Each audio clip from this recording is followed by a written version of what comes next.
బంగారం స్వరూపంలో ఉండే మహాలక్ష్మి కటాక్షం అందరి ఇంట్లో నిండాలి. లలిత వారి లక్ష్మి కటాక్ష దీపావళి. బంగారు నగలు తరుగులో 1% తగ్గింపు. వజ్రాభరణాలు క్యారెట్ కు 5,000 తగ్గింపు. మంచి నటిగా అందగత్తే, కానీ మహానటి మాత్రం సావిత్రి అని అంటారు. వీళ్ళందరూ అందమైన వాళ్ళు. జమున గారు తక్కువ కాదు కదా, సత్యభామ అంటే జమునే అనుకునేవాళ్ళు కదా. ఎన్నో సినిమాల్లో చేసి ఎంతో గర్వంగా ఎవరిని లెక్క చేయకుండా బతికింది కదా.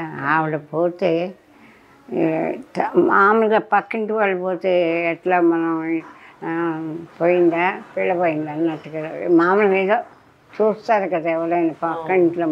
అట్లా తీసుకెళ్ళారు. ఆనాటి సావిత్రి నుంచి ఈనాటి జమున వరకు కూడా ఎక్కువ మంది రాలే. అదే చెప్పాడు ఆయన అదే బాగా చెప్పారు.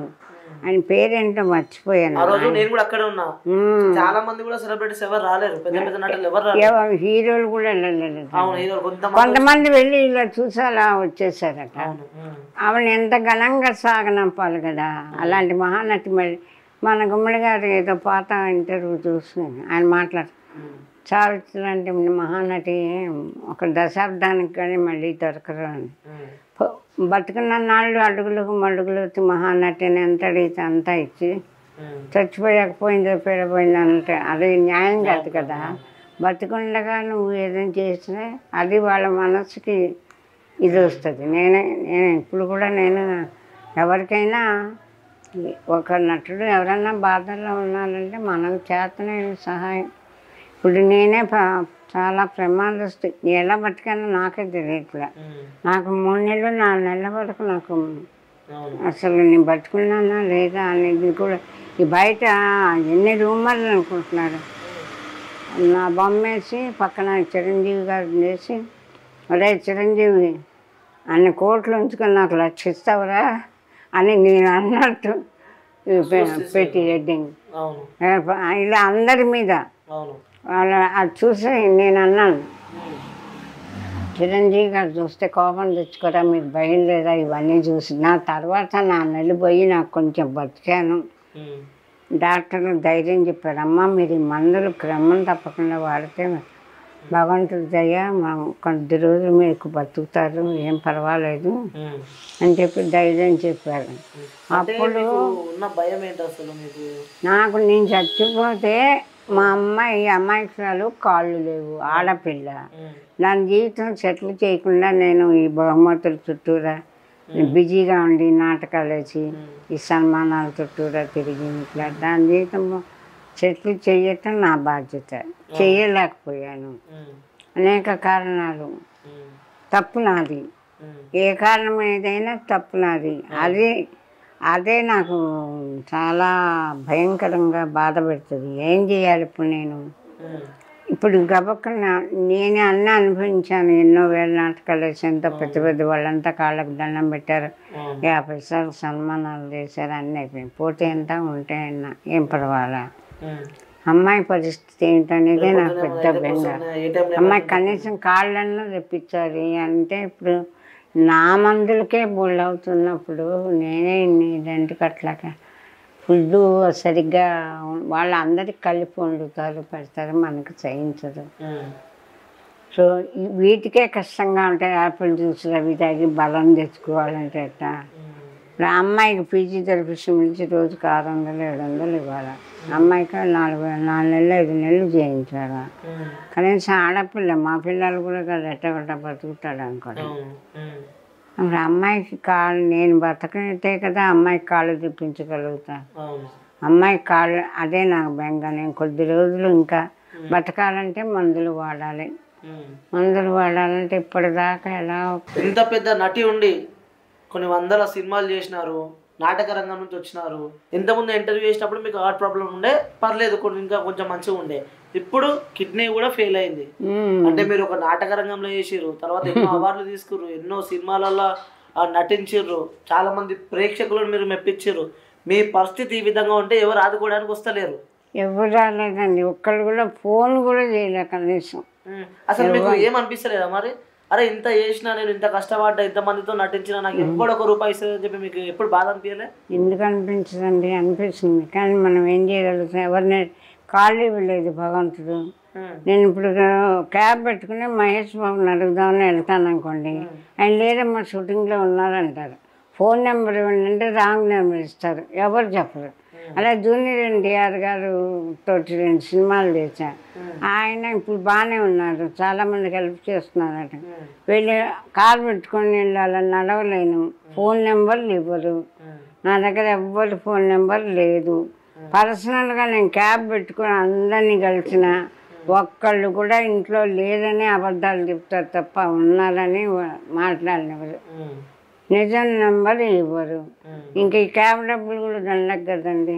ఎవరన్నా మీలాంటి వాళ్ళు ఇట్లా ఆర్టిస్ట్ పని పాపం వాళ్ళ ట్రీట్మెంట్ డబ్బులు లేక ప్రాణం పోయి ప్రమాదకర స్థితిలో ఉన్నారు ఆవిడని అని చెబితే అయ్యో అని వాళ్ళు అనుకొని హెల్ప్ చేయాలి. కానీ నేను వెళ్ళి ఎవరిని పట్టుకోగలను, మీరే చెప్పండి.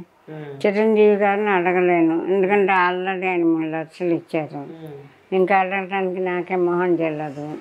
ఆయన ఇస్తారా ఇవ్వడో తర్వాత సంగతి. కానీ మరి పవన్ కళ్యాణ్ నాకు దొరకరు. పవన్ కళ్యాణ్ గారు కనుక నా గురించి తెలిస్తే తప్పకుండా నాకు హెల్ప్ చేస్తారు. రాజకీయాల్లో ఉండని ఎక్కడన్నా ఎటు ఆయన మర్చిపోరు ఆర్టిస్ట్ని. నాకు ఆ నమ్మకం ఉంది, కానీ ఆయనకు చెప్పేవాళ్ళు ఎవరు లేరు. నేను వెళ్ళి ఇప్పుడు ఆయన్ని కలవలేను.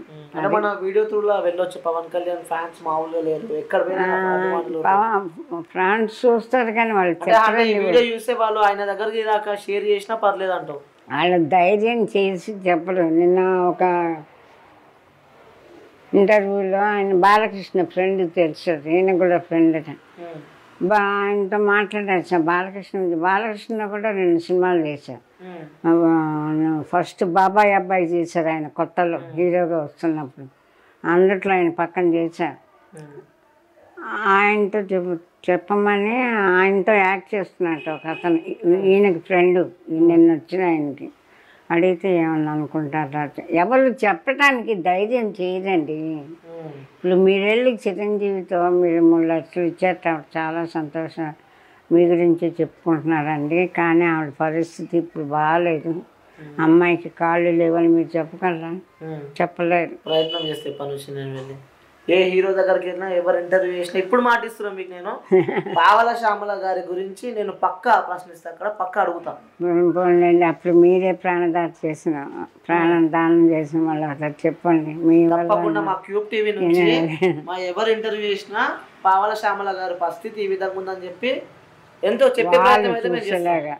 Thank you. అంత మాట అన్నారు చాలు. మీ ద్వారానైనా నాకు హెల్ప్ దొరికితే కనీసం ఫోన్ అన్నా చేసి అమ్మ ఎలా ఉన్నారని అడిగితే నా మనసుకి కొంచెం ప్రశాంతత వస్తుంది. సరే అమ్మా, ఇది నా కోరిక, చివరి కోరిక.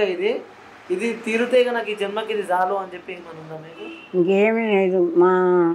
నేను కొంచెం ఎవరన్నా ఆదుకుంటే నేను ట్రీట్మెంట్ చేయించుకుని అమ్మాయికి ఫిజియోథెరపీ చేసి కాళ్ళు ఎప్పించి ఎన్నో కష్టాలు పడ్డాం. జబ్బు వచ్చాక మరీ కష్టాలు పడ్డాం.